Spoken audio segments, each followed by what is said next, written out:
truth in Star Wars and Star Trek, and what the real signs in the heavens are, and pulling back the veil on the clash between two kingdoms on Earth, which is an ancient space war. So how many have that current mood?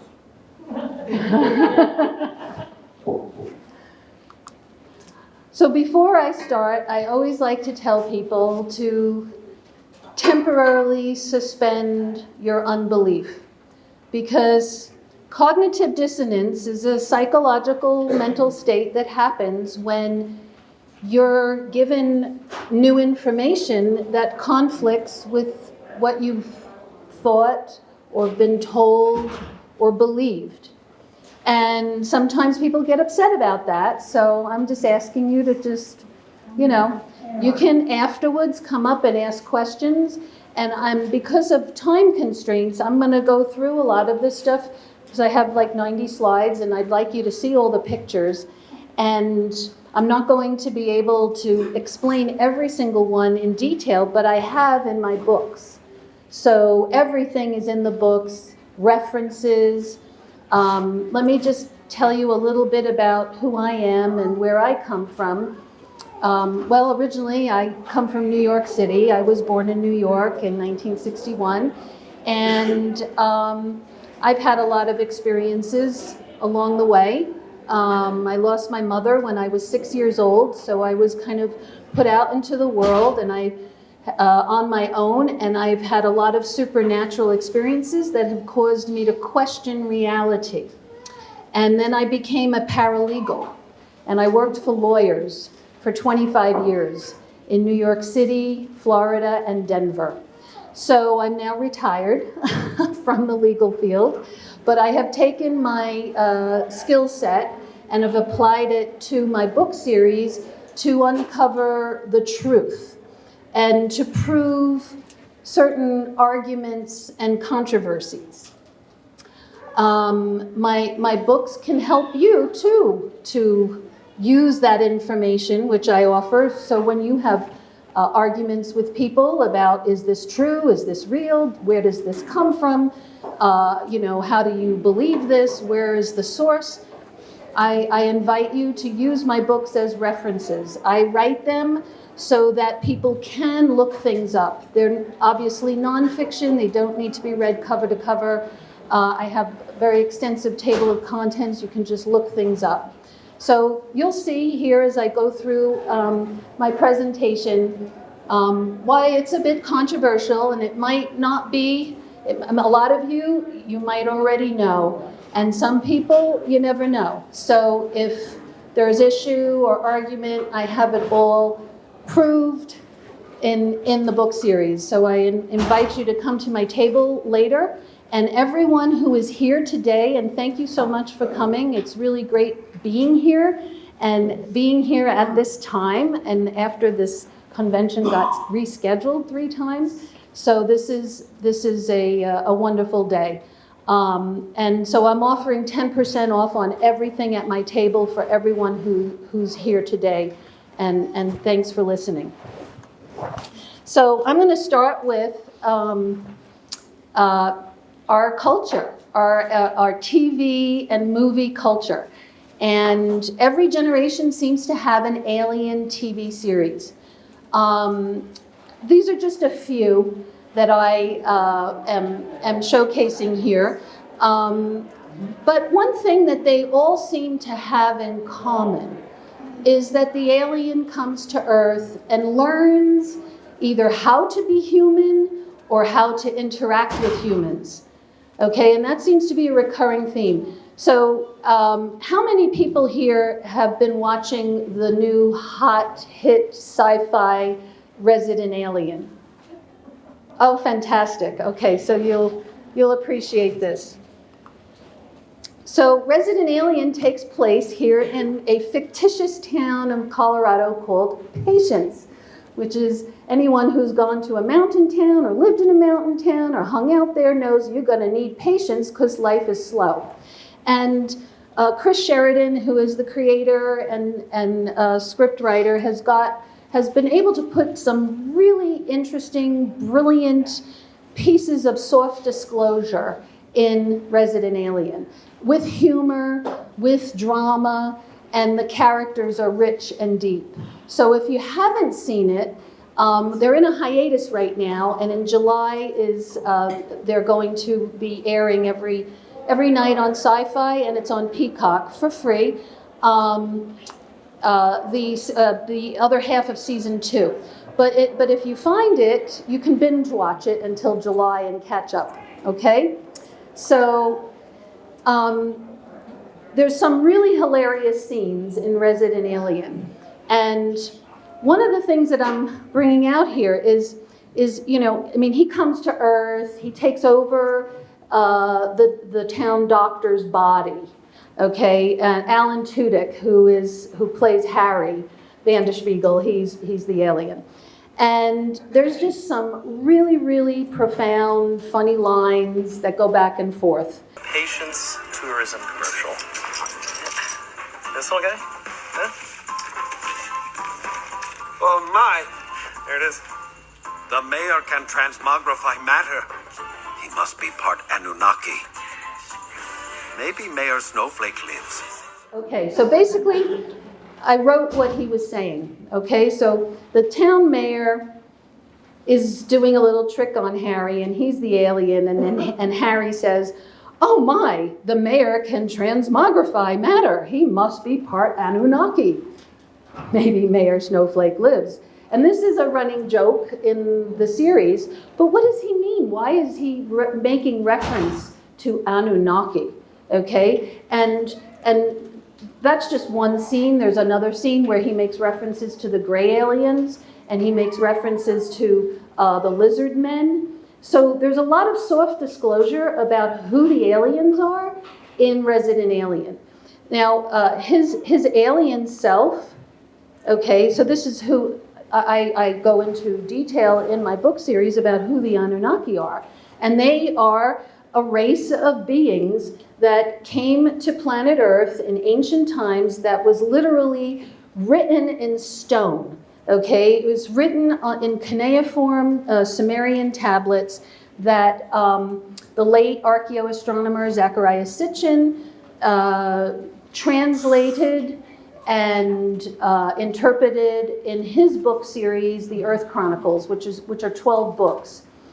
And it's all about who these gods are and what they did to humans. Okay, so there's one misnomer that I try to straighten up in my book series, and I begin with my first book in my conclusion, is that when his stuff came out, everybody thought, oh, okay, the Anunnaki created humankind. No, they did not. It's impossible because the humans were on the earth when the Anunnaki came, evidenced by the fact that they were implanting earth women. Okay, and that's what's in the Sumerian texts, is that the first in vitro fertilization took place by the Anunnaki. They didn't create humankind, but they certainly genetically manipulated us. Okay, so that's one of the main points here. So back to Harry Vanderspiegel. So this is an actual scene from Resident Alien where his ship crashes on Earth and he hides it. Okay, and this is something that is a soft disclosure because there's different dimensions on Earth. And, here we are sitting in third density, third dimension. You can see me, you can feel, you can touch, you can smell. All those things is our third dimension and third density. And then, of course, we have fourth density, and that's the dream state, the astral state. It's where you go when you go to sleep. It's also places where people kind of see spirits and other interdimensional beings that kind of come and go. So the Earth has 11 dimensions, according to Michio Kaku, who's one of the leading physicists. And when he said that, I went, oh, wow, because that corroborates, and being from the legal field, we love it when things corroborate. So that's what I do in my book series, is I connect dots and I corroborate, because if 2 or 3 witnesses say the same thing, I think you can take that as truth or fact. So when he said that, it corroborates with the ancient books of Enoch, and this all goes back to ancient times, that there were 10 dimensions in addition to this one, which makes it 11. So when we're here on the Earth, there's so many things going on this planet. It's a very, very special planet. And we're seeing beings come literally out of the Earth, from inside the oceans, from inside caves, from in and out of mountains, here in Colorado. And is it a coincidence that Resident Alien takes place in Colorado? It's the second Alien series that does. Remember Mork and Mindy? Everybody remember that? And from Boulder, that was in Boulder. So this is funny about the got milk, because when he came to Earth, that's the first thing he did, was go and drink from cows. So that's his kind of signature thing. But in Resident Alien, there's a talking octopus. Where's Max? Is he here? Ah, there you are. Okay. And there's a talking octopus, which is just hilarious. It's played by this Canadian comedian. And Harry and him have this whole thing back and forth, and they're cousins.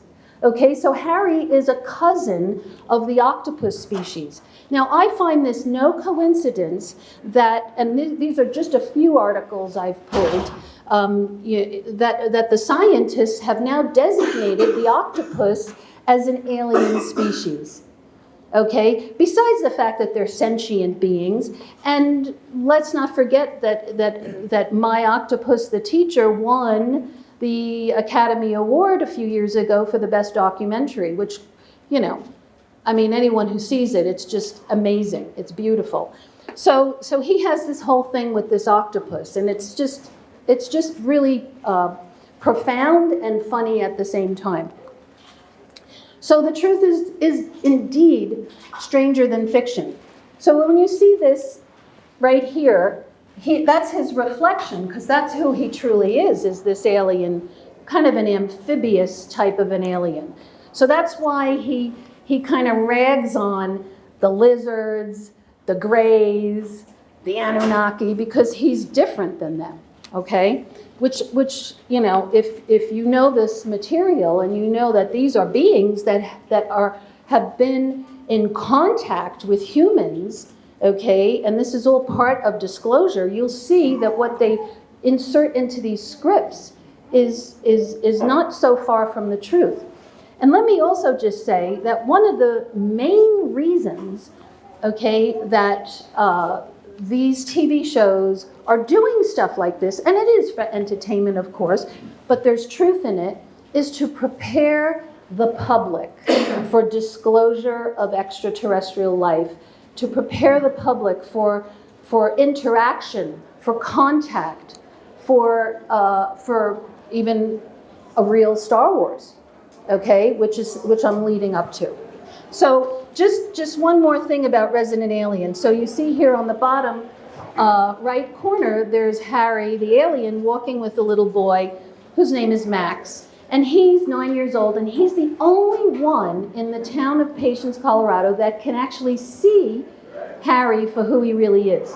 So what is so profound about Resident Alien is that many of us who have had experiences as children were told it was our imagination.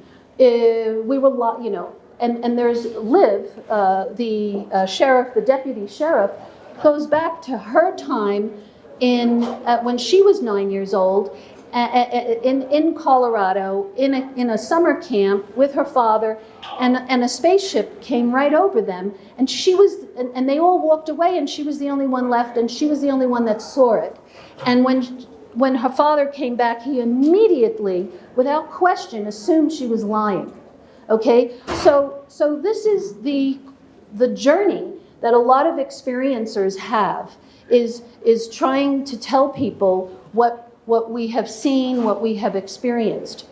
But hey, let's fast forward to to March, April of 2022, our government has just disclosed that all of this is real. Okay, how many have been following the news there? Wonderful. Okay, and this Tuesday coming up, the day after the full moon lunar eclipse, for the very first time in American history, Congress is going to be meeting and having an open hearing on UFOs and UAPs. Okay? This is for real. So we are in disclosure. Okay? And 3 weeks ago, the Defense Department dumped 1,500 pages, okay, that were not redacted, of the biological effects that people have when they have come in contact with spaceships or alien beings themselves, okay, including skin, burn marks, neurological problems, missing pregnancies, okay? So what that did for people who have had experiences, whether they've had sightings or they've had contact or they've had abductions, it's completely vindicated all of us. So we are now moving into a new phase where this can no longer be mocked. Okay, this is a subject that needs to be taken seriously, because a lot of us, and this is what Resident Alien is doing, is showing you with humor and entertainment and drama that these are real characters and real human beings that are trying to, figure out what happened to them. And she knew she saw a ship. And when her father said, you must be lying, he assumed she was lying because it's cognitive dissonance. They couldn't believe that she actually saw the ship come over. But we just celebrated 25 years of the Phoenix Lights the other day. The whole town saw this giant triangular boomerang-looking thing come over Phoenix. It was witnessed by hundreds of people. So now the government has basically said, yes, this is real. This is not ours. And they have also answered, is this Russian? No. Is this Chinese? No. Is this American Black Project? No. This is not of this world. And they wrote that and they've said that. So this is where we're at. We've been lied to for 70 years, okay? And science fiction has been based on science reality. And my conclusion, as I've said, is because they actually sat and brainstormed this in the 1950s after World War II, how they were going to keep this secret and how they were going to prepare the public. Okay, well, we know how they've kept it secret, but the way that they chose to prepare the public is through TV and film. So,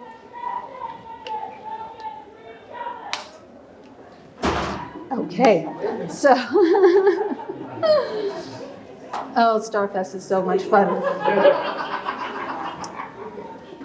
So if anyone remembers when President Trump was president-elect, it was in November 2016, he went to the White House to meet with President Obama for the very first time. It was all over the news. Every single news outlet, newspaper, all talked about it. What did they talk about? High-flying assets. Those were the very words they used. Okay, so what are these high-flying assets besides the obvious, our satellites and our Air Force and all of this? This is the secret space program that has been going on for over 70 years. Okay, so when you piece it all together, why does the government see the interaction with alien ships and aliens themselves as a threat? Well, if you get through even 30 of those 1,500 pages of all the neurological disorders that are caused by interaction with these ships, and listen to just a few of the stories, okay, of actual, experiencers and how their lives have been affected by it, you'll see why they take this position. And this is not to instill fear. I'm not doing that. I am, in order to understand and conquer any enemy, you have to identify it, right? So this is what I've been doing since 2012. My book series, my first book came out in 2012, and it is to identify who these beings are, okay? And this is based on whistleblowers, experiencers, abductees, contactees. So I have collected about 120 different types of beings. There's 22 root races in the universe. And so our government knows way more than me, okay, about what's going on. I mean, I know what I know, and what I don't know, I don't know, you know? So I'm here to share what I know. And this is very real. And there's a reason why they're going to Mars. They're going back to the moon. They want to colonize Mars. And one of the things that Trump did, okay, that went unnoticed by most people and the public, is that he ended the 1967 Outer Space Treaty, which basically said that no one was allowed to own any celestial object, like the moon or an asteroid or Mars, and he ended that. And he basically created the Space Force, which I'm sure everyone who here hasn't heard of the Space Force, right? Which is a sixth arm of the military and NASA. And they basically took over Solar Warden. So Solar Warden was the code name for the secret space program, because they see themselves as the wardens, the guardians, which is what they call the people who now work for the Space Force, guardians. So everybody here, Guardians of the Galaxy, okay?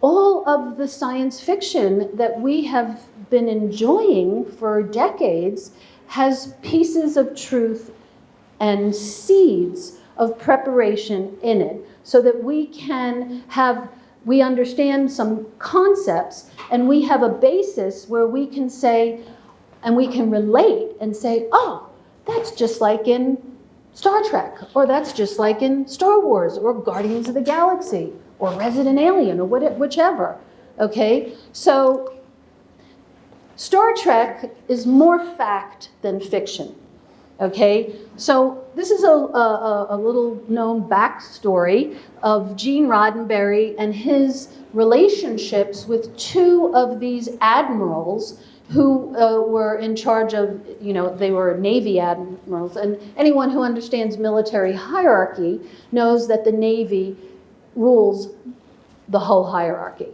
Okay, so they were in charge of building these ships after World War II. Okay, and he worked with two of them, and they literally fed him, gave him ideas, which went into Star Trek. Because the USS Enterprise, and I'm going to show you this coming up, how are we doing for time? I don't want to spend too much time on one thing, is that the USS Enterprise, they have like duplicated. There's like a whole fleet of them, which they call Solar Warden. And I'm going to show you some pictures from the space telescopes coming up soon. So this is just another little backstory of his relationship with Phyllis Schlemmer. She was a Jewish channeler from Los Angeles, and he used to go in and sit in her channeling sessions and get a lot of fodder for the Star Trek scripts. Now, the Deep Space Nine was obviously produced after he died, but the scripts were there, and they used a lot of, because she channeled a group called the Council of Nine. And so there's a lot of information that he got that ended up in, and if you read her book, you'll be able to see, wow, this is just like the real Star Trek. So this is real. Scientists have now created a Star Trek-like plane that flies using ion thrusters and no fuel. This is real. Years ago, they said Star Trek is just around the corner. I think it's here. Okay. We have tricorders. This is a little busy, and you're welcome to come to my table and look at it in more detail, but these are all the pieces of technology that were introduced in the original Star Trek series that we have now, that we use now, that is real. So I ask you, was this fiction? Or were we being prepared for this time and what's to come?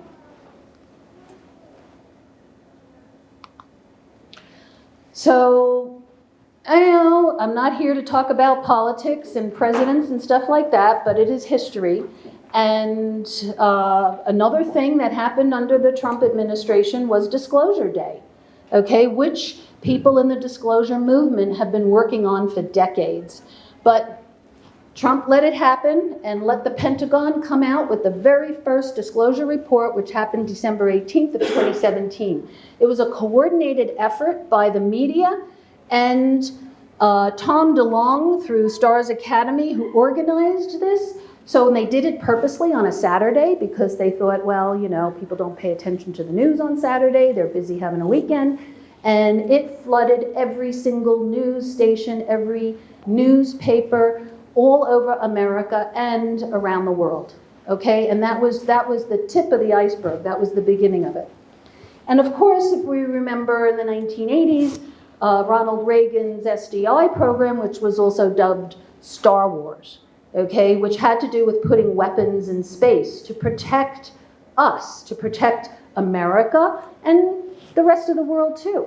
And this is an ongoing Cold War that's been going on between us and the Russians and the Chinese about space tech and space technology.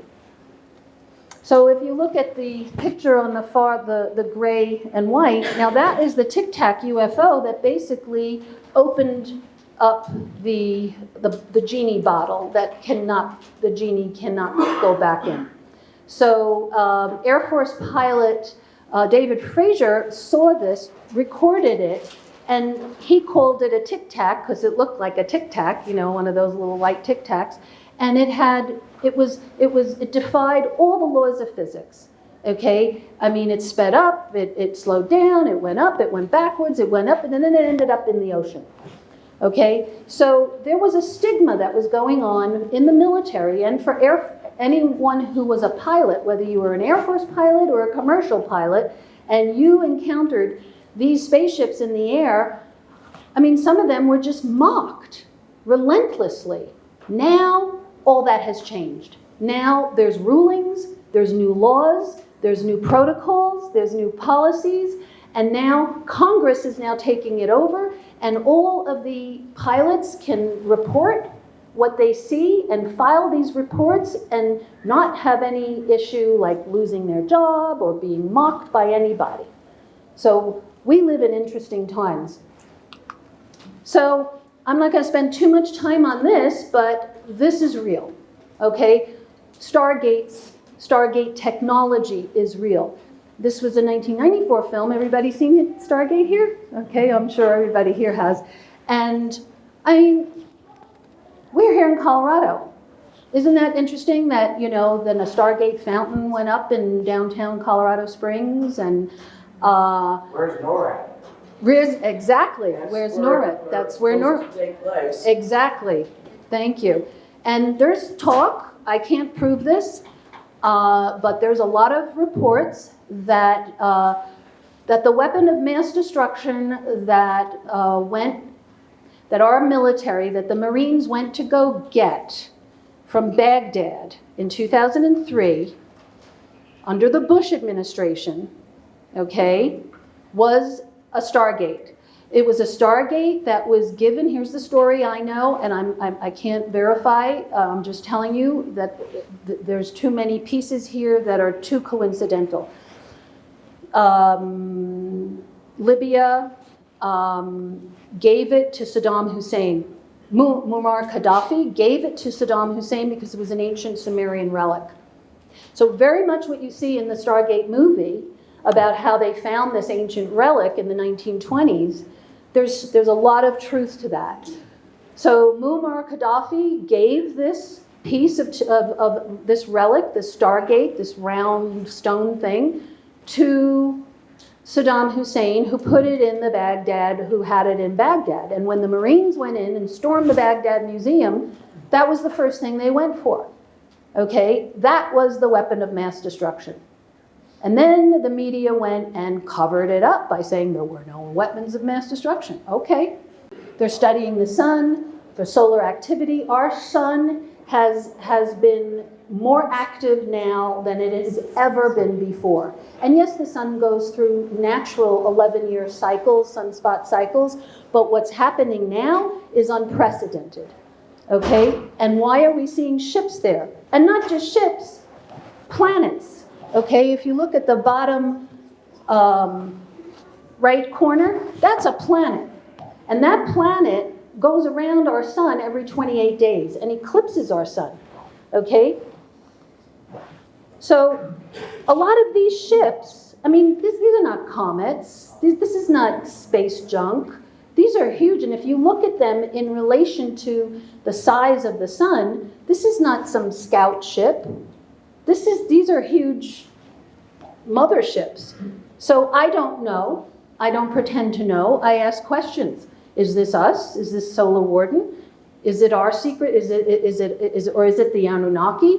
Is it the Ahura Mazda, which was evidenced and written in stone from ancient times, that the ancients left us records that this actually existed and happened? I'm just connecting dots. So we are seeing this almost on a daily basis. It's pretty astounding. So in 2017, MUFON, everybody knows who MUFON is here? Mutual UFO Network. So the MUFON Symposium, which is this July here in Denver, by the way, July 8th, 9th, and 10th at the Sheraton Hotel. And boy, it's going to be a big symposium because they're going to be doing all of this disclosure. Anyway, I love MUFON. Colorado MUFON is great. I'm a member. But 2017, they devoted their symposium to the secret space program. And basically, you know, the whistleblowers were there, and one of them, William Tompkins, he was I'm going to show you him in a minute. He's a lifelong aerospace engineer who was recruited by the military during World War II when he was 16 years old because he had a photographic memory. And he was able to draw in such precise detail what he saw with his own eyes. And they used him as a spy to go into the Nazi shipyards and draw the ships for the Americans. So he was a lifelong aerospace engineer, ended up in the Apollo 11 private channel room when they landed on the moon. Okay? And he went to the symposium, and he's written a book called Selected by Extraterrestrials. And then not long after that, he passed away. Okay? He was in his late 80s. But that was his bucket list, was to tell the truth, to reveal what he knew before he left. And that's the legacy he leaves with us. And there he is on the bottom, underneath Edgar Mitchell, and that's his sketch, okay, right here. That's his drawing. So when the astronauts were on the moon during Apollo 11, there were two live feeds. One went to the public, the other went to a private room that only the NASA mission control engineers were able to see, and he was in that room. And that's what was on the screen. So if you remember the story about what happened with Neil Armstrong and how he had to take control of the ship and maneuver it because he couldn't land where they were supposed to land, that's the reason why. And all these conspiracy theories that followed about, oh, we never went to the moon and it was just a Stanley Kubrick film. Well, Stanley Kubrick was involved because NASA thought, well, in case we fail, they wanted to have a backup just to save face with the public. So, but that didn't happen. They were more successful than they could have imagined, and they encountered a fleet of alien ships on the moon. Hence the reason why the Apollo missions ended not too long after that. But now we're going back to the moon. The Artemis mission is all about going back to the moon, setting up a moon base, using the moon to catapult us to Mars, establishing moon colonies, establishing a colony on Mars. So under President Trump, he basically nullified the Outer Space Treaty And he said, okay, you can go to the moon, go to Mars, and go mine those asteroids. And you know, remember the movie Armageddon with Bruce Willis? And he had to go and he sacrificed himself to blow up the asteroid so it wouldn't. They've been doing that without necessarily sacrificing human astronauts, okay? They've been nudging these asteroids off course so that they don't hit Earth. This is one of like the biggest things that they're involved in right now, okay? And not to mention, you know, mining.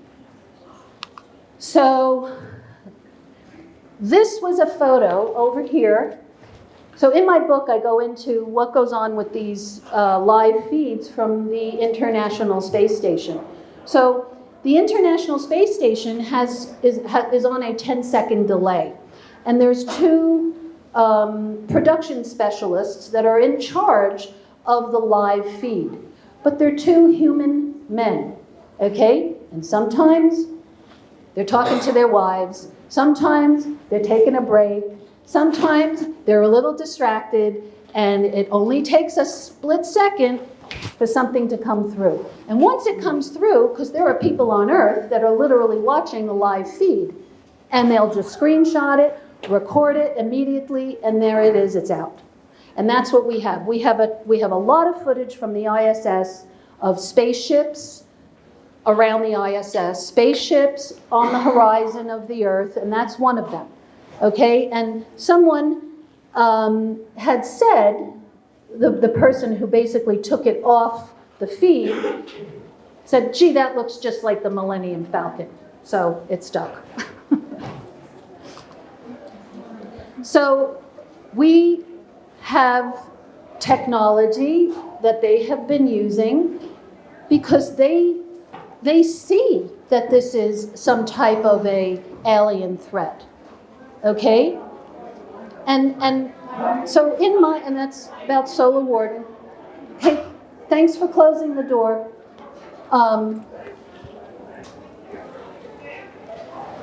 Sorry.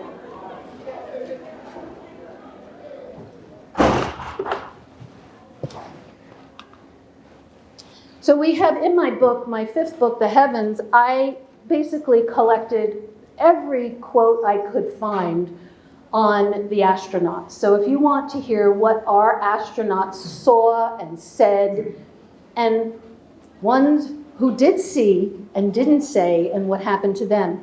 I mean, our astronauts are under an NDA, non-disclosure agreement. They are not allowed to talk about what they have seen.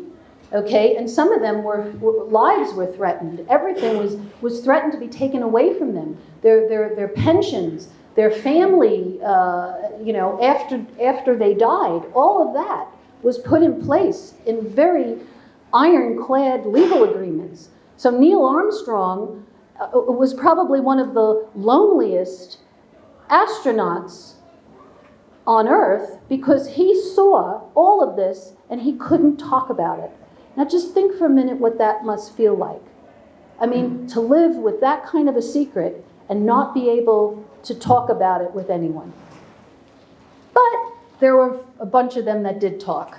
So Gordon Cooper, he basically, I just have him here. I have a whole list of all of them. I also worked with the late Al Worden in 2019 at SpaceFest. I was literally the elephant in the living room there because it was just, SpaceFest was all about the astronauts.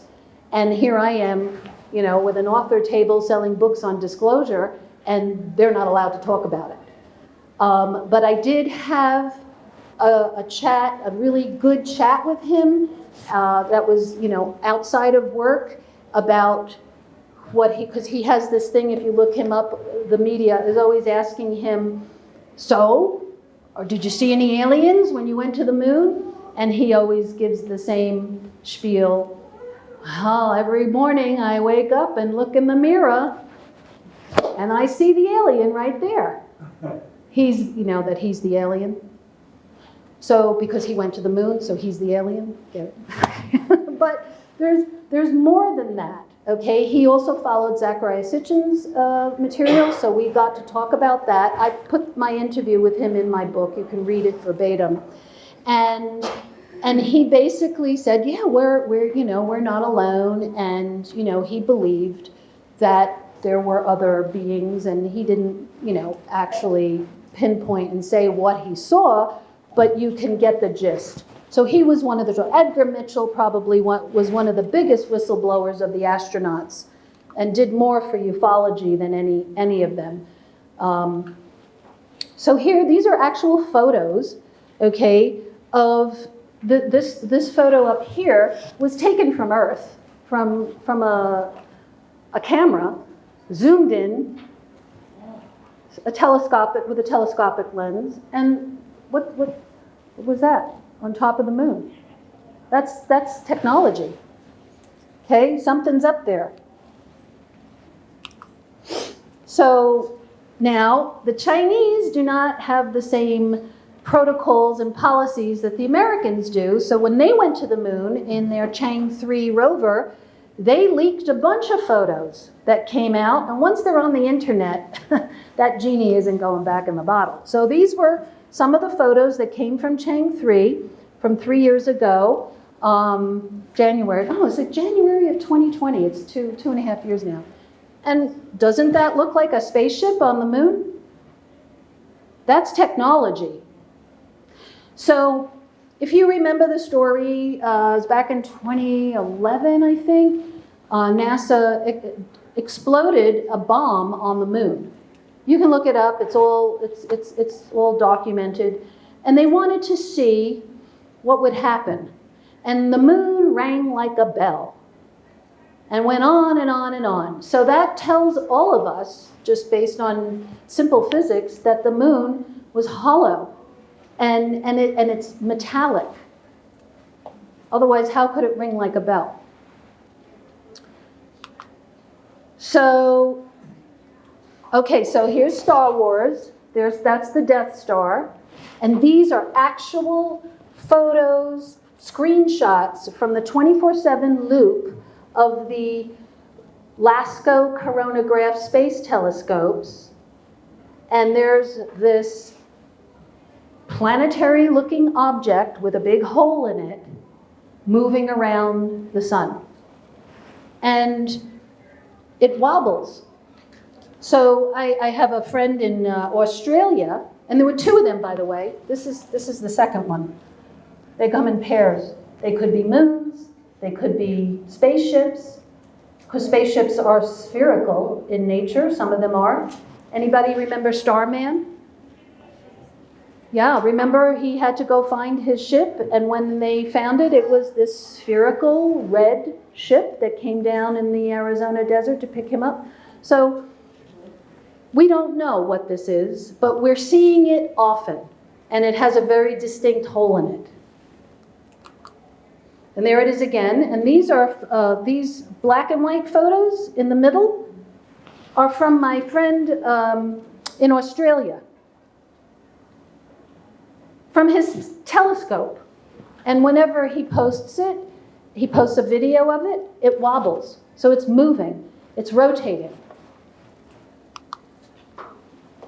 So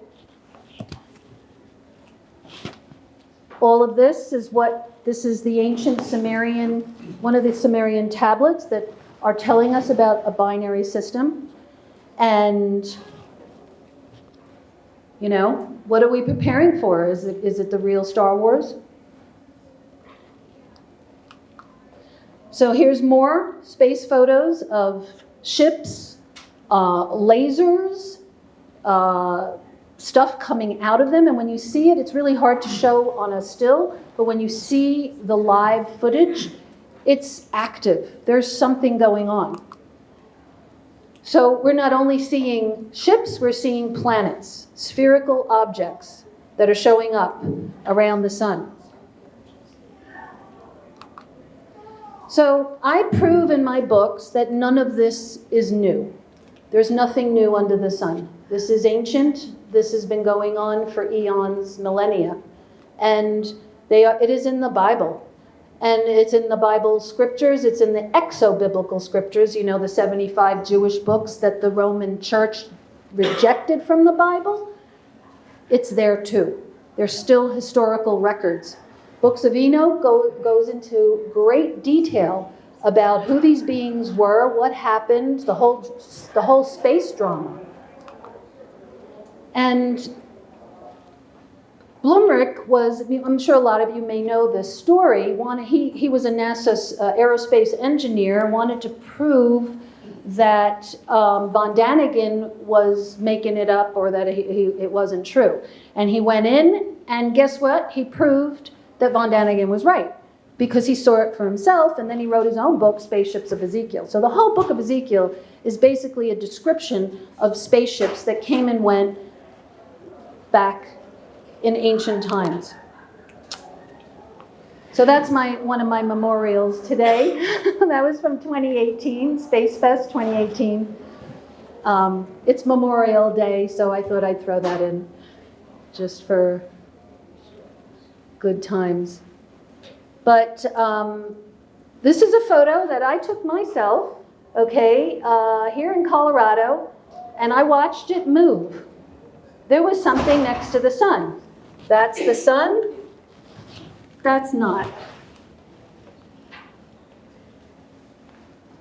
So all of this is explained in my book, The Heavens, in great detail. This is the Nemesis Nibiru system that is intersecting in our solar system now. It comes around every 3,600 lunar years, which is kind of like 3,567 solar years. So we're in it now. And every time it comes around, there's historical references to cataclysms, earth changes, pole shifts, weird weather, floods, and that's what we're experiencing. We're seeing an uptick in volcanic eruptions. Dormant and sleeping volcanoes have been erupting for the past few years. Earthquakes are happening on a daily basis. Some are more intense than others. And it's not just Earth. It's not just about us. Because just the other day, there was a Mars quake, a big one. And it was detected here on Earth. Anybody hear about that? So, this is important, especially if they want to occupy Mars. Okay, and then why do they want to occupy Mars? Because they know that something's going to happen and change the Earth that may, for a time, just like the past, make it inhabitable. And there's evidence, there's historical records, and I'm not going to get too far down the rabbit hole in it, but just to say that a lot of people believe that ancient Earth used to be Mars, and then Mars went through the cataclysm when Nibiru and Nemesis came through, and everybody migrated from Mars to Earth. So are we going full circle? Are we going to leave the Earth to go to Mars to escape from what's happening here? Just saying. But what's happening is not just happening to the Earth, it's happening to the entire solar system. The data shows that all the planets are being perturbed. So perturbations, perturbed, it sounds like disturbed, and it is. The sun is perturbed. The Earth is perturbed because of the energy field that is coming from these other planets. So all of this is written in detail in my book series. It really is the end time Star Wars galactic drama. And it is in the prophecies, by the way. I'm not making this up. I couldn't make this up if I tried. But this is in the prophecies. So, and I'm talking all of them. Okay, and I connect those dots in my books for people who really need to see that connected, that it's not just the religion, it's the history. And every religion has this history and has almost the same prophecy. So we're coming into a new age, processional age, which is the age of Aquarius, which technically, astronomically speaking, hasn't arrived yet. We're on the dawning of it. We're at the end of Pisces. So at the end of the Pisces, because the ages are 2,160 years. So we're almost there. We're kind of in that in-between phase. So these are actual photos. This is what we're seeing in Google Sky. I'm I'm going to go through these real quick so I could just get to the end because we just have a few minutes left. But all of this about the genetic engineering is all evidence in my book series. It's really, and this one basically shows how Nibiru comes in. It's coming in through the southwest, and it is like a rogue, rebellious planet because it doesn't follow the path that all the other planets do, even in its own system, which is the Nemesis system, our sun's evil twin, Nemesis. Remember the Star Trek movie, Nemesis? No coincidence. So these are actual photos from the Space Telescope. The middle one is Google Earth. And for a while, Google Earth had a blackout there. They weren't showing where this was. Okay, and anyone who's following it and watching it knew that this was blacked out. It's back again.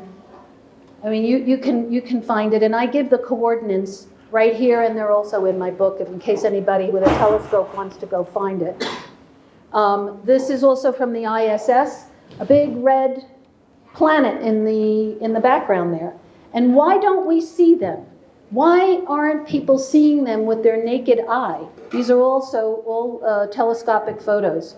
So they call it the comet planet or the messianic star.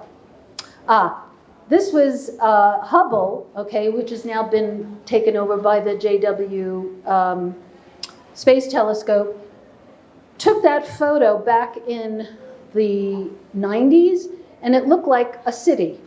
So it's on my book cover. That's where the book cover comes from. It's just my little thing, but we don't know. This is something that could be, this is huge, and it's all in the prophecies.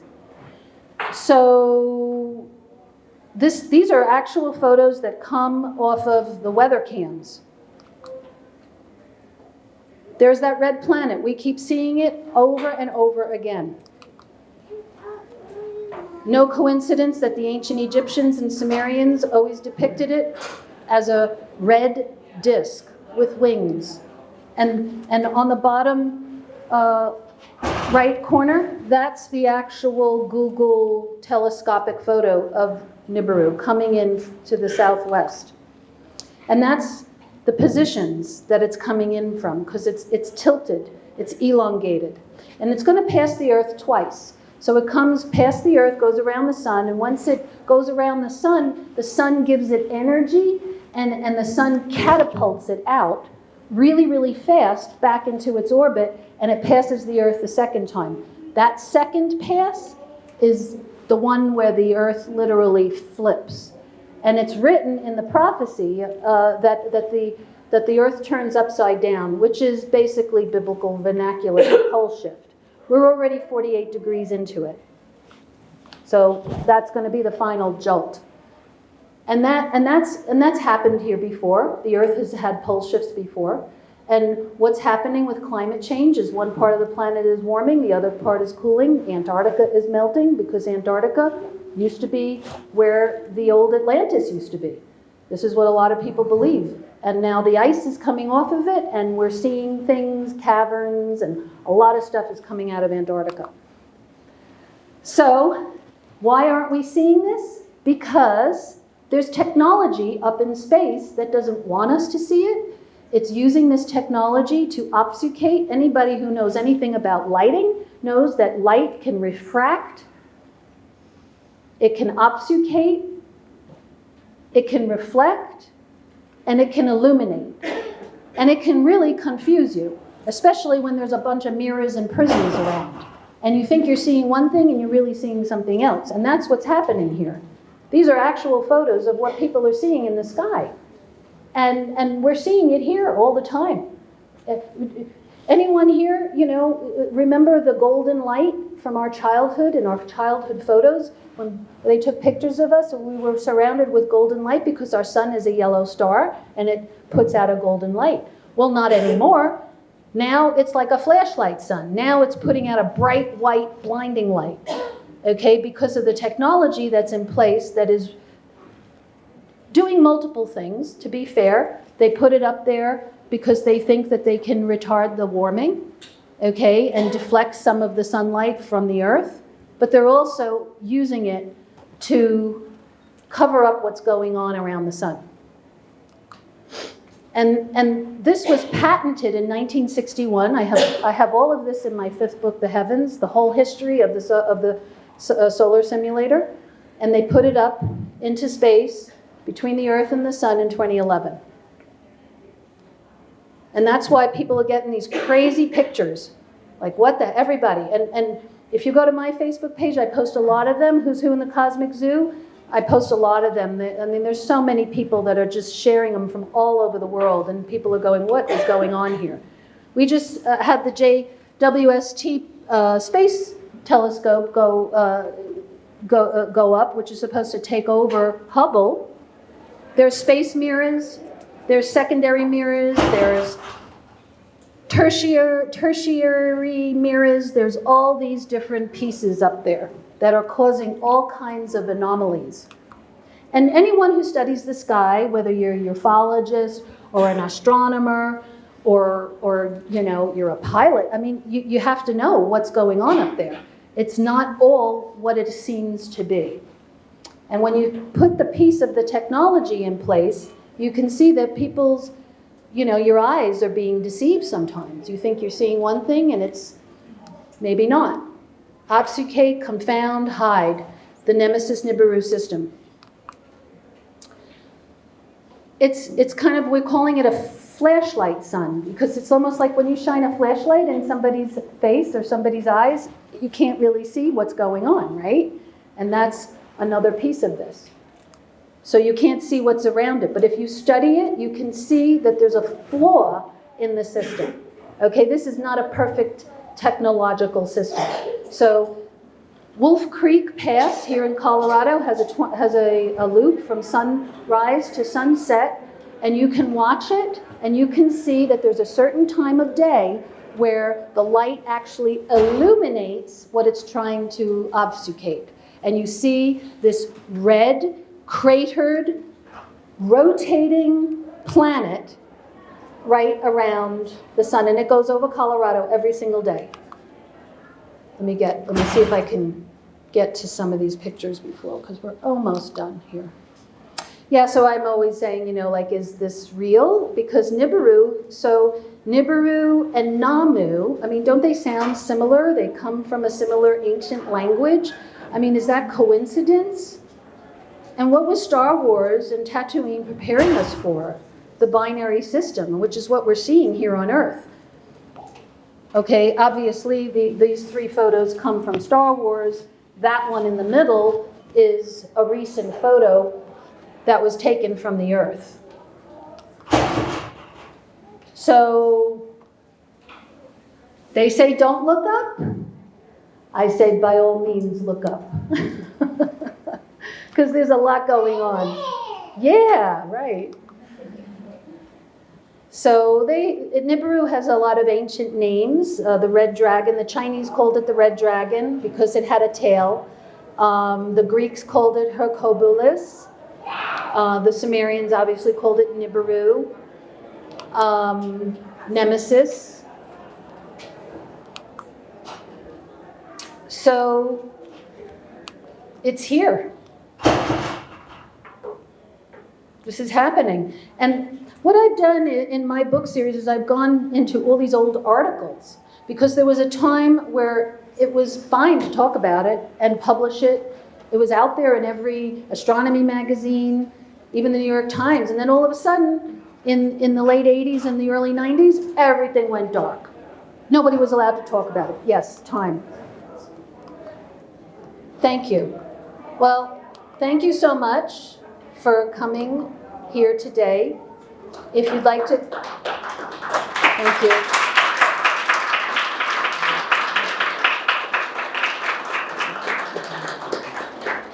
Thank you very much. I'll be upstairs on the 2nd floor, and if you want to purchase anything at my table, 10% off, just tell me you were here. And I see your faces. It's great. It's good to see your faces, all of you. Thank you. Live long and prosper.